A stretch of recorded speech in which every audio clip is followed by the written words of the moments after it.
never know if it could change your life. Take a chance, you're neither wrong or right. You never know if you don't roll them dice. You better roll them dice. You never know. Again, hello everyone, and welcome to Dungeon Master of None. We have a very special episode for you today, where we talk about the dangers of drug use and how they can ruin your game, and how Dungeons and Dragons is, not to be taken lightly. No, they're a very special episode because Matt and I are in the same place. Yay! For the first time in a long time, we're recording together. Yeah. So hello, Rob. Hello, Matt. Oh, I didn't see you there. Hello, Matt. I didn't see you there. Oh, hello. What are you doing in my living room, Rob? Yeah. So I'm visiting Houston, and we're going to do an episode in person. We'll see if it actually makes a difference, but it's a lot easier already. We have a lot of things to talk about today, so I think we should really just jump into it. I think we should start probably with news. I have a couple of things, but if you're on the D&D beat, as I know you all are, listeners, then surely you have noticed that Wizards of the Coast, the stream, one that I missed, but I think it had Kate Welch and maybe Matt Mercer and a bunch of other people on it, they announced a new adventure, Waterdeep: Dragon Heist. So I hate titles that have colons in them. Aqua Teen Hunger Force : the movie. Yeah. But other than that, honestly, this is probably the adventure they've released that I'm the most excited about. Same. Because it seems a little different. Same here. It seems different. It seems like they're trying to be a little bit more adventurous. No pun intended. I also think that they did the Waterdeep: Dragon Heist thing because they're going in hard on Waterdeep as a setting. Perkins mentioned in one of the interviews that they're thinking of Waterdeep, the city, as a character, which I love. I think that this is just like sort of like a general writing thing, but also from an RPG standpoint, treating your settings as if they were as important as the characters themselves, I think is a good and important way to make them richer and more interesting and engage with your players. Well, here's the thing about why this is so different, right? Right. Is that pretty much every other adventure that Wizards has released for 5th edition has been country and region and plane hopping. Players travel around to have adventures and explore and stuff like that. And you could say Curse of Strahd was a little more, you're in one sandbox area, but it's not. It's still a big area that you have to explore. And the difference is this is one city, right? You have the map of the whole thing probably from the very first thing, and you're in that character. You're living in that city, right? And I do think this is what makes it unique and interesting. We're getting a little ahead of ourselves. I want to come back to that, but let's talk about what it actually is before I get to Matt's very good point, which is something I agree with. So it's, as you might guess by the title, it is a short adventure. It's a heist adventure. A scavenger hunt. It's a dragon heist. A dragon which heist. I'm not sure what that is. Is it different from I'm not sure if the dragon is doing the heisting. It's different than a dungeon heist. Or if you were stealing from the dragon. I think you were stealing a dragon. Right? Yeah. Obviously, semantically, that makes the most sense. Or clearly in terms of grammatical construction, you are stealing a dragon. So let's hope that's what happens. Honestly, that sounds like a great adventure. It does. Like steal a fucking little wormling guy from some other bigger guy. That would be amazing. But yeah, it's a short adventure, one first level to 5th level, which I also like. Keep it short. Aim it at a newer audience maybe, or a less experienced group. And yeah, and they said it's inspired by, of course, Ocean's 11 or The Italian Job, which if you listen to our previous episode, we're obviously fans of. We love the heist as a construction for running an adventure. I think it's going to be weird doing 5 whole levels of a heist. That's the thing, is like a heist is usually like it's perfect for a one-shot because even with planning, there's only so much you can do. So I'm interested to see how this plays out. Right. I mean, there are ways you can expand the heist out, right? For example, you do more than one heist. Right. The other way to expand it out is, then someone tries to steal from you. You're on the run from the law. I don't know. There are things you can do with it. Yeah, I'm sure it will work, but I'm curious to see what it will actually be. But like we were how heisty. Yeah, well, like we were saying before, this is cool because it's bounded right there. It's all gonna take place, presumably all gonna take place in Waterdeep. The scope is a lot more narrow, which I think is a good decision. Not for every adventure path, but for some.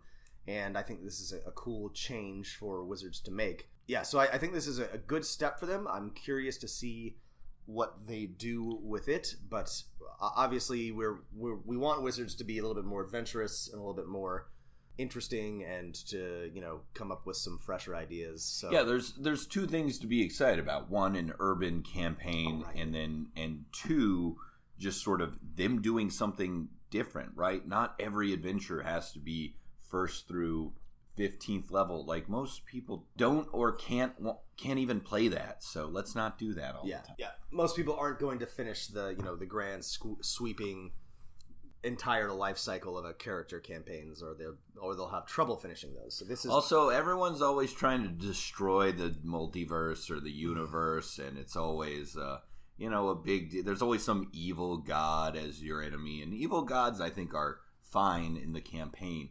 I just don't think they always make the best villains. Right. It's like a little more grounded villains. Exactly. So I'm interested to see where this goes. I think it's an encouraging sign. I think it would be cool if they put out more smaller adventures like this instead of one giant one every year or whatever. What Wizards of the Coast, did in days of yore. Oh, yeah, there were small little module packets, and some of them are pretty terrible, but others are quite amazing and brilliant exemplars of design and imagination. I think it gives them more opportunity to be creative and to explore different settings and different types of play. So let's talk about the city as a character, or urban campaigns. And if you're someone who's interested in running one of these or playing one of those, how are they different? Well, so I'm a huge fan of the urban campaign. As I've mentioned on the stream before, I recently ran I'm sort of in the middle of running a Sharn-based Eberron campaign. And what's cool about that is that, there's a lot of things to like about an urban campaign. One of the things that makes them fun to run is you can usually find cool source books on a lot of cities. Like there's one for Sigil, there's one for Sharn, there's Waterdeep, and I think Baldur's Gate has one, and these give you tons and tons and tons of characters and hooks and things to work with, and allow you to create a bounded sandbox for yourself and your players to work within. That's I think a little bit.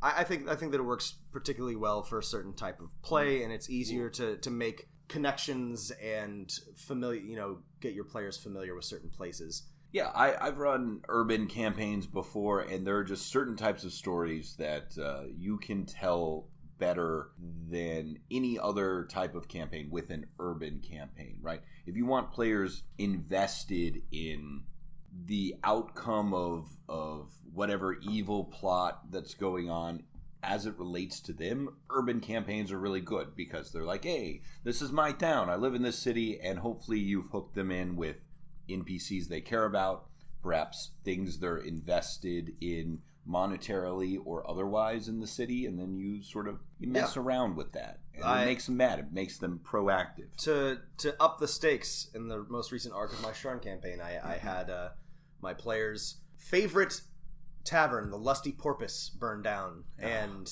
it really really lit a fire under them. They were really saddened that their favorite haunt had been destroyed by the baddies. Was it destroyed by haunts? It was not destroyed by haunts. That would have been good. But no, it was just destroyed by fire. A regular old fire.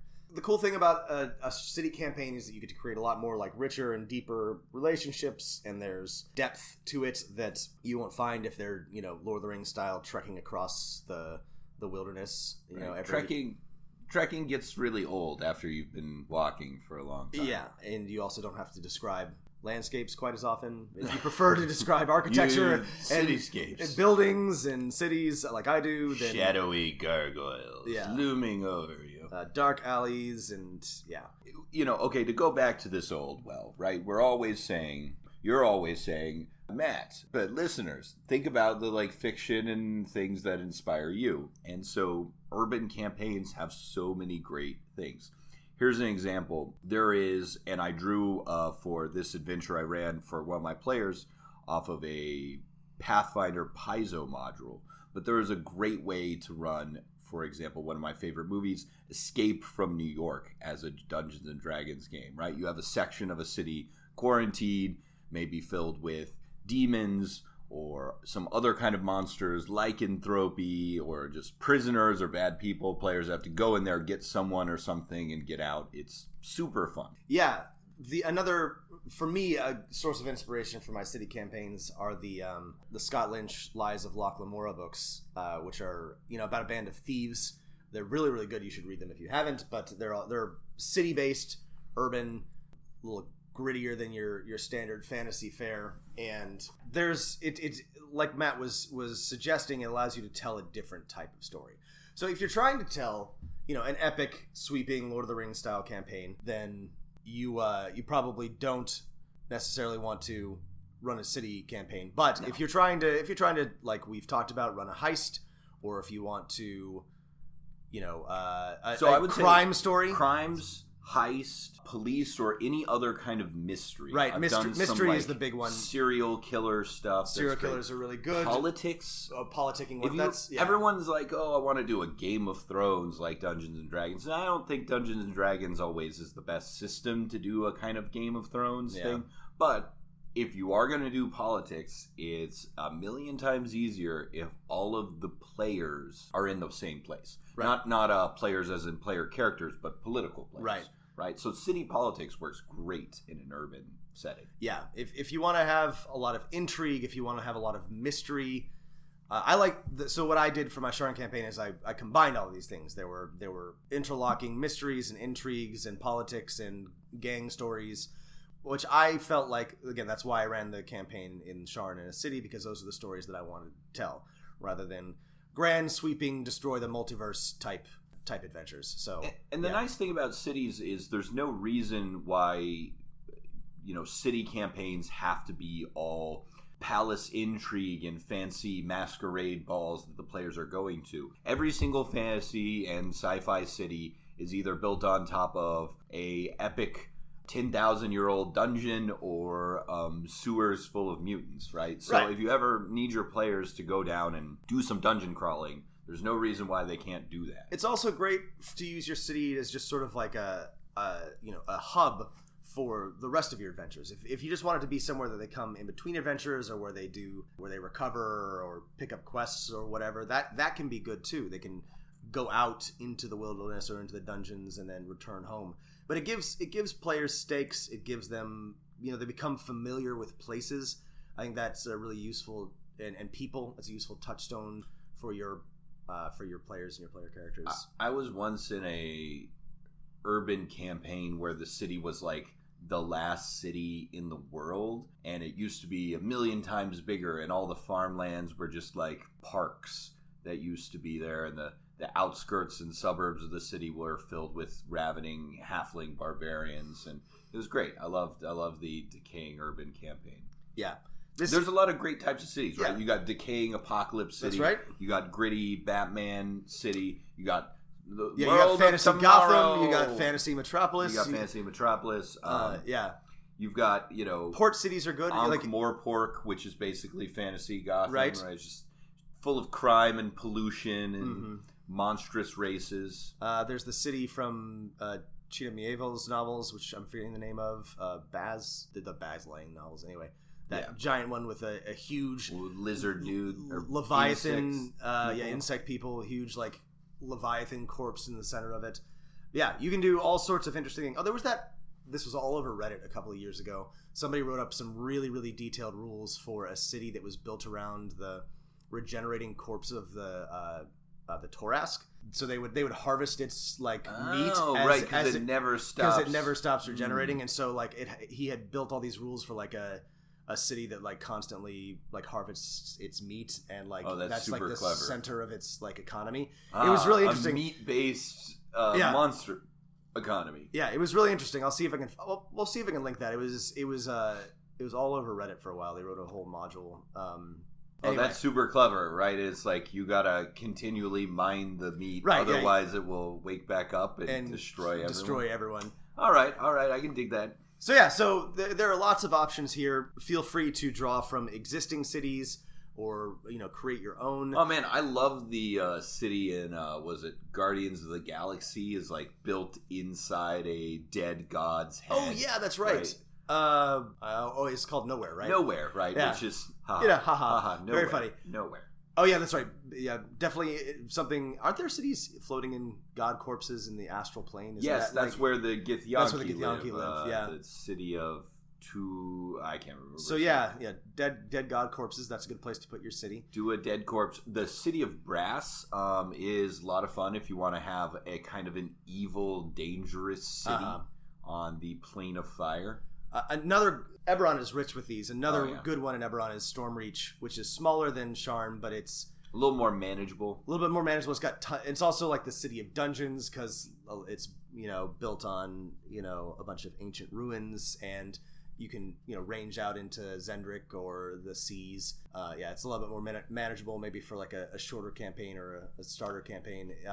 Eberron has so many good cities. The Tales. The elf city that's like the colony city. Oh yeah. The Adar, the like city of night in Conarath. The Stormhome, or the sort of basically casino city that is a meeting ground for espionage. Yeah, that's right. The Cold War Berlin city that's divided up. So really, also, think of history, right? Yeah. Think of a divided Berlin, of a Venice, a trade hub. Think of a religious center city, maybe like a Cahokia. The other good thing about this is sort of more, gamey and mechanical, but a cool thing about a city is that your players can usually find what they're looking for. You don't have to waste. This is one of the things I like about city campaigns, because this is one of my least favorite parts of DMing, is you don't have to waste a lot of time saying, oh, you want this magical item, or you want to look for somebody who knows about this. Well, you're going to have to, trek out of your tiny village over to the nearest metropolis and then search around. You can just, if you're in a decent size, city with any sort of infrastructure, you can be like, okay, sure, go talk to, your nearest whoever, and here's a sign that tells you how to get there, and here's a magic shop with a reasonable amount of potions in it. So right, let's skip right over that and get to interesting things. Go straight for the nice thing about cities is you have magic item shops. Yes, usually, not always, but don't give them everything. But if they want to go buy some standard magic items, you can just say, sure, yes, if you can afford that, you can find it, you can buy it, and that saves me a ton of time, and I think it's also just generally better in my opinion. I hate having to I don't like to role play out shopping all that often unless it's for something interesting or something unusual. So I like, the nice thing about cities is you can just sort of gloss over that, and it feels right. So yeah, role playing shopping seems like work. The last couple of types of urban campaigns, colonizing kind of town, a city on the edge, or like a bulwark defensive city. Yes. This was a cool thing in Dragon Age. All of the dwarf cities were underground, and there were ravenous darkspawn outside the gates at all times. There's also this is also something that Stormreach is like. Stormreach is on the edge of the wilds of Zendrik. This is a really cool thing for, like I said before, setting it as a hub for your players, so this works better as a hub than as a place. They're protecting the city, or they're ranging out from the city into the wilds. This is, I actually think that most campaigns would benefit from having a hub of any sort. I really feel like a lot of older or traditional adventure paths or books don't do a good job of giving players a touchstone, something to care about, or something that they, something familiar for them to either fight for or relate to. And yeah, this is a good model for that. There's two ways to use the frontier city, and there's a perfectly valid way, which is the one Rob just explained, as the hub for ranging into the wilderness, and it's a place to care about, and that players will sometimes have adventures in. The other way is to do the frontier city as a deadwood, as a place where the players, in a kind of a Western way, care about, right? Maybe they're the law in town, or they've got to build this city up from nothing, and it might involve some ranging, but maybe it's just dealing with the influx of new people, of criminal types and things, and keeping order in this town of clashing mishmashes of refugees from different populations. That's a really giving players the the task of building up or making safe or civilizing an area or a city or a region. It can be a very interesting campaign. This works great for like sci-fi campaigns. Yeah, too. this is really like good this for is sci-fi the first campaign. planet or the first city we've built on a new planet that we're colonizing.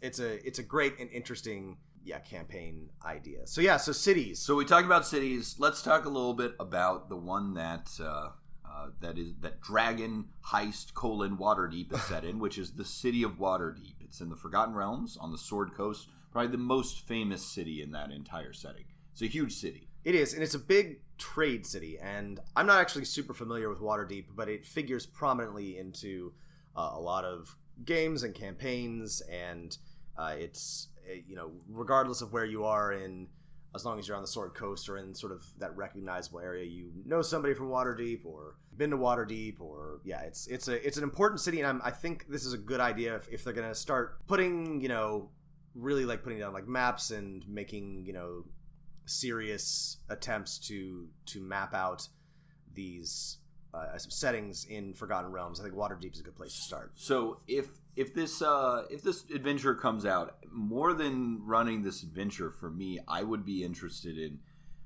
if, as they say, they have a lot of information in this new book they're publishing about the city itself. I would love to run an adventure. Cops are bad, but fantasy cops are less bad. I would love to run a police procedural fantasy. One of my favorite. All Terry cops are Pratchett's. bastards except orc cops. Orc cops, that's right, are good. Orc cops are good. I mean, so my favorite of the Terry Pratchett books is absolutely guards, and then Watchmen or something. Yeah, or the one where there's some time traveling cops, right? Which is really great. Yeah, fantasy cops are awesome, and a procedural. So players love to make misfit characters. Yes. And I think if you came to them and said, you need to be the misfit band in the City Watch, and, one player is a tiefling, and another is a half-orc, and another is a cursed warlock. And make your own little Brooklyn Nine-Nine, but Waterdeep Nine-Nine. Yeah, Waterdeep Nine-Nine. Okay, wait, we're going to write this adventure. We're going to call it Waterdeep Nine-Nine. Yeah. Once Waterdeep: Dragon Heist comes out, we're going to write a companion adventure, Waterdeep Nine-Nine. For a band of misfit cops. You got to track down the people stealing these dragons. They're heisting. Sir, somebody's heisting. They're heisting all our dragons. Heisting all of our dragons. Somebody's got to stop them from stealing all our baby dragons. I need your badge and your wand. You're a loose cannon. Turn in your wand. Oh no! There's no firearms in Forgotten Realms. You're a loose. Oh yeah, you're a loose fireball. I guess. Yeah, you're a loose crossbow. You're a loose crossbow. You haven't winched it back enough. Anyway, so this is actually loose crossbow, unlike a loose cannon, is just not dangerous at all. Yeah. Because unless that string is taut, it's not going to hurt. Yeah, it really doesn't translate very well. Crossbow.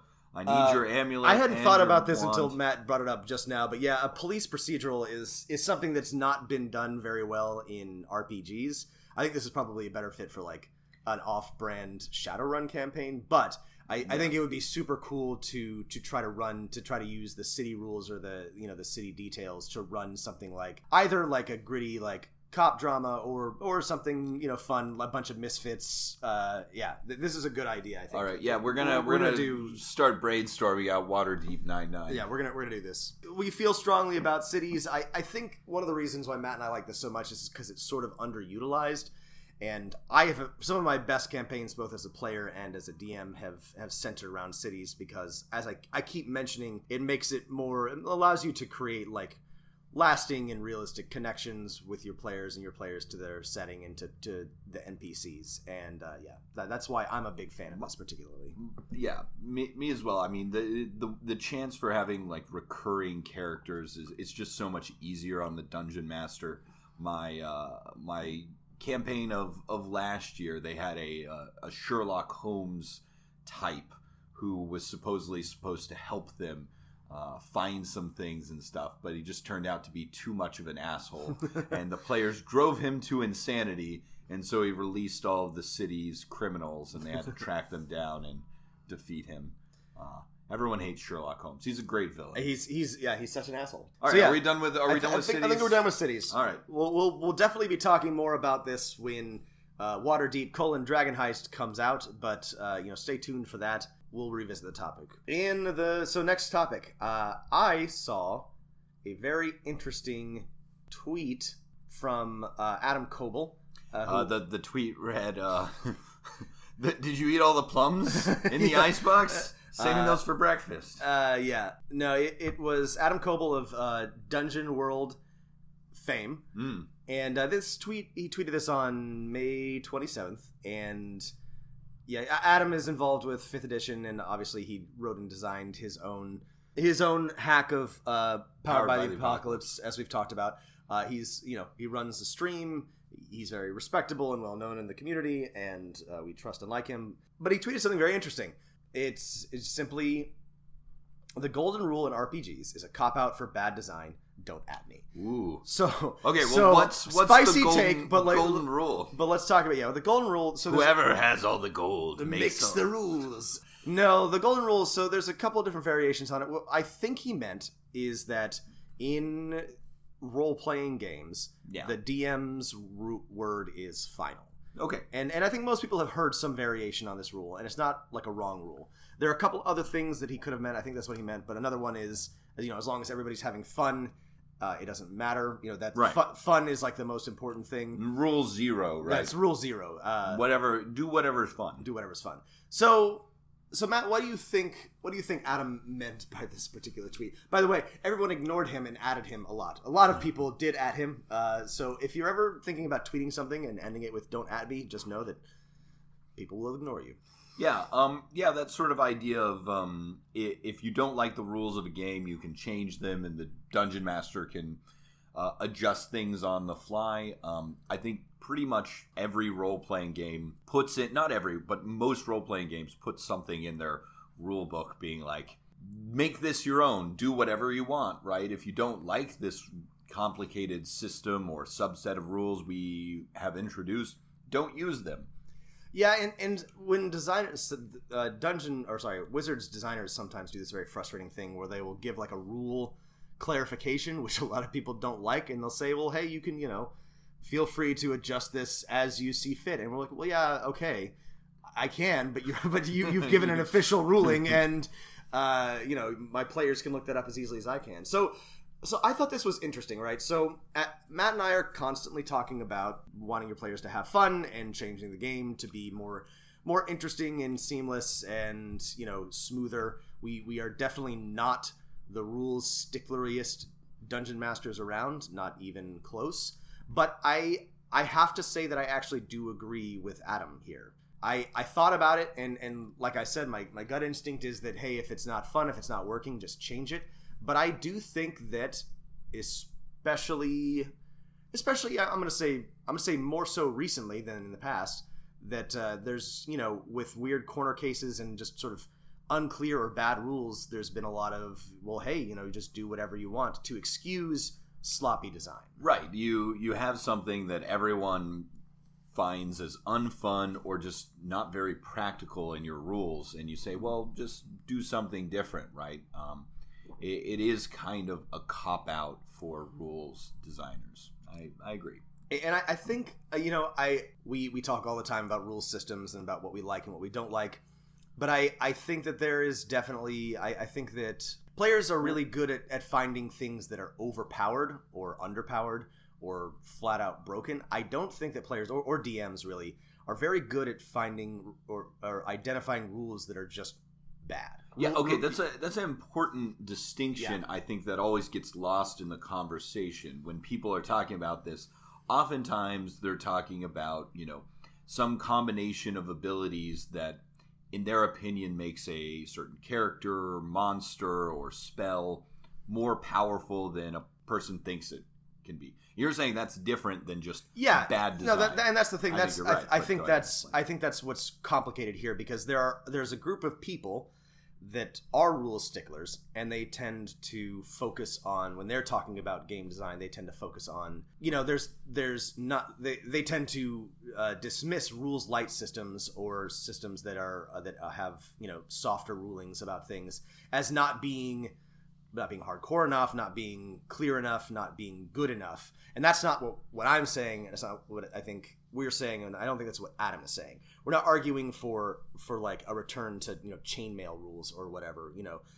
What we're talking about is the general design of the game, not being conducive to certain types of play, or to or not encouraging good play. The difference between something that's overpowered or underpowered is that you can easily either just include it in your game, and things that people usually complain about as being overpowered in no way, in my experience, for 90% of the things, in no way adversely affect play, other than the people who are just like, I'm angry that I think this thing does more than it should, right? But a system that is bad rules design, for me, is something that really slows play down, makes play unintuitive, or just makes things not good, right? Not good gaming.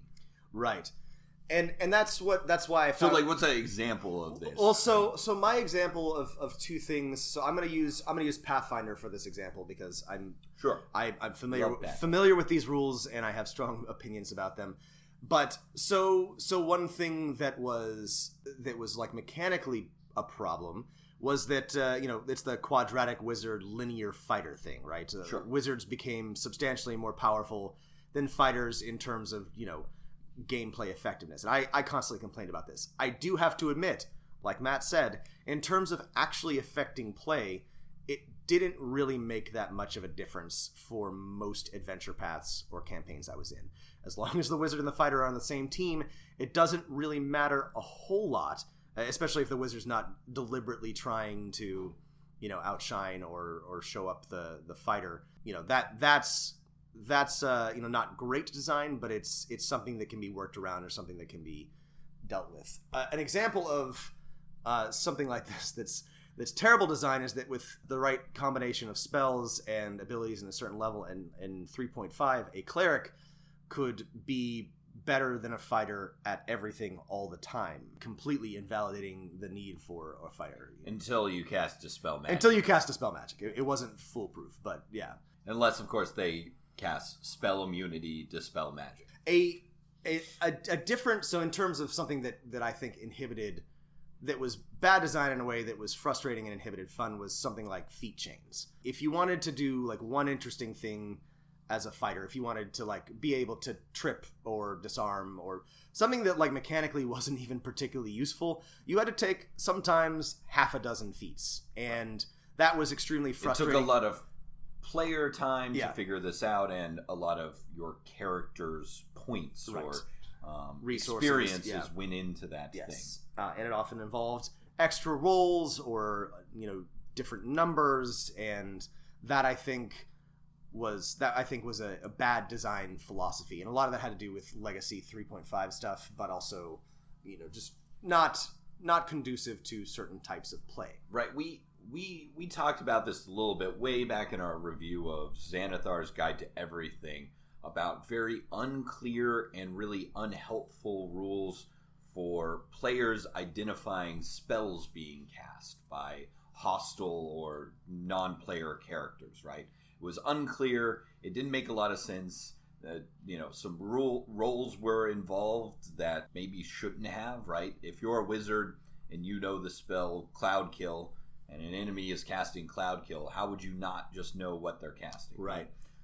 This actually reminds me... slowed the game down. It was bad. This reminds me of something else in Xanathar's, where they introduced dozens of kits, but didn't provide any rules for how to use them.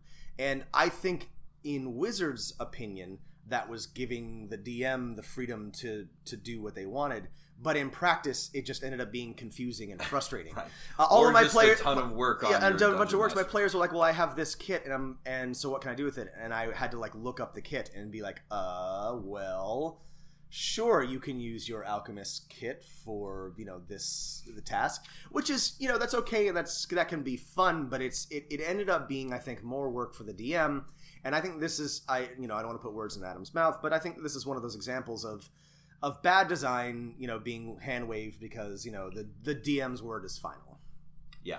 The DM's, so this is, I think, the paradox of this golden rule of RPGs.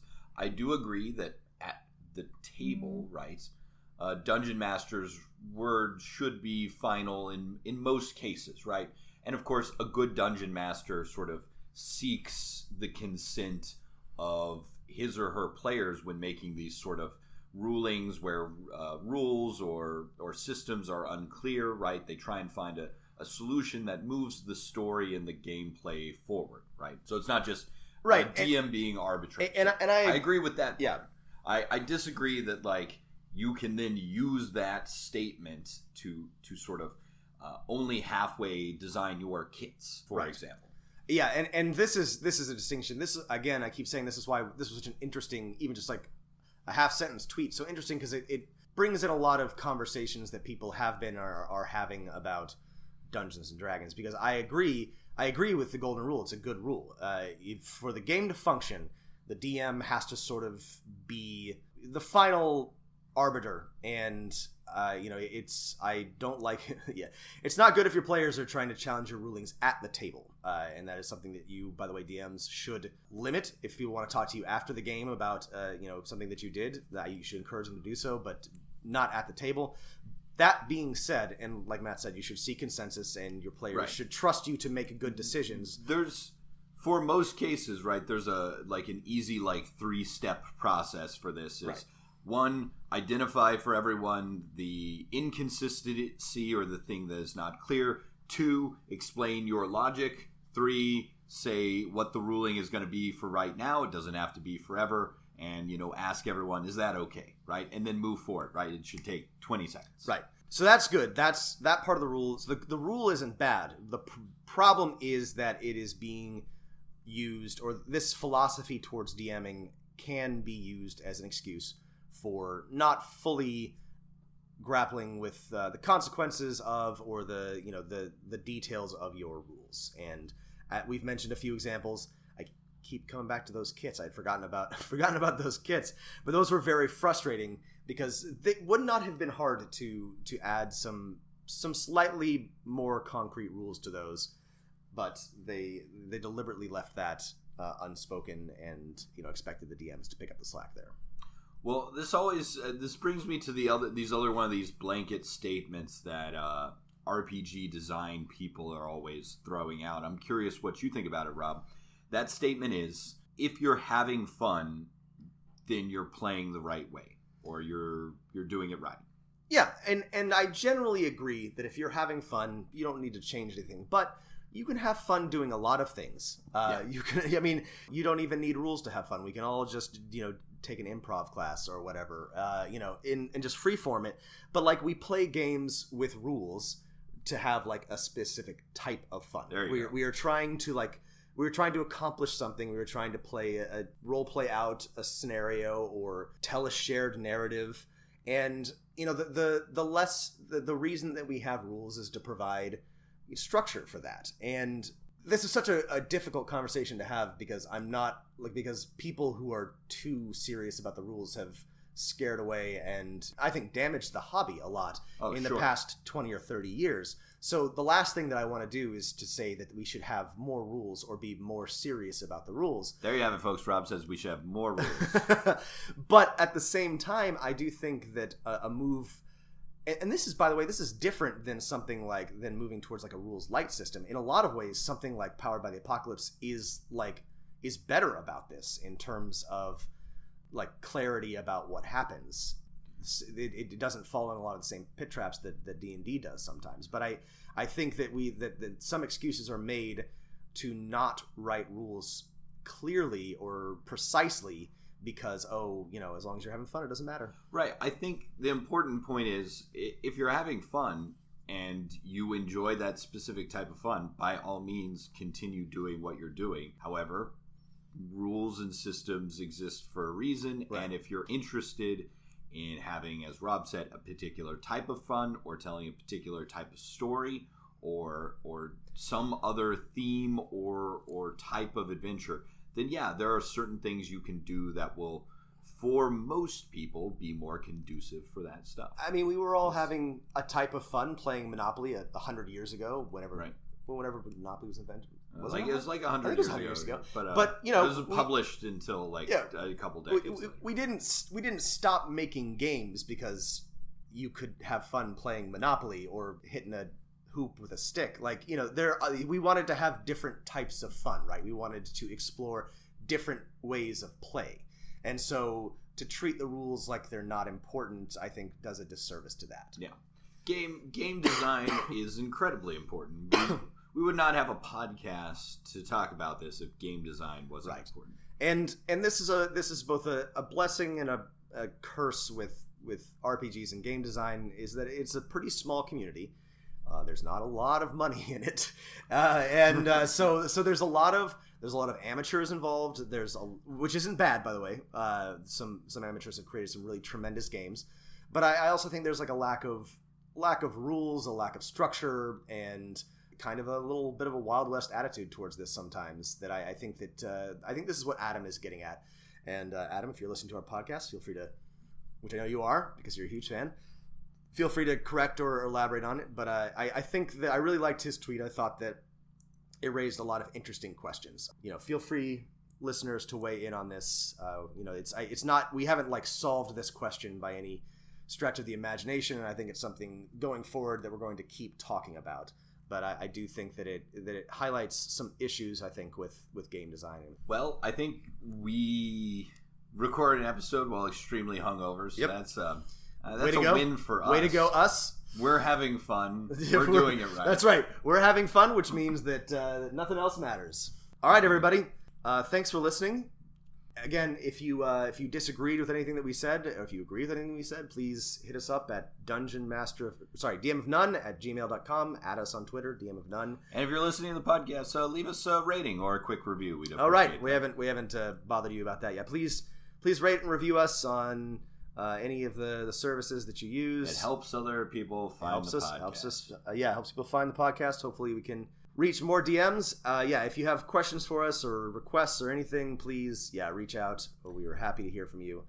We'll check you next time. Take some more Advil. All right, keep rolling them dice. Drink some more liquids. Drink some liquids. Hydrate. All right, bye, everybody.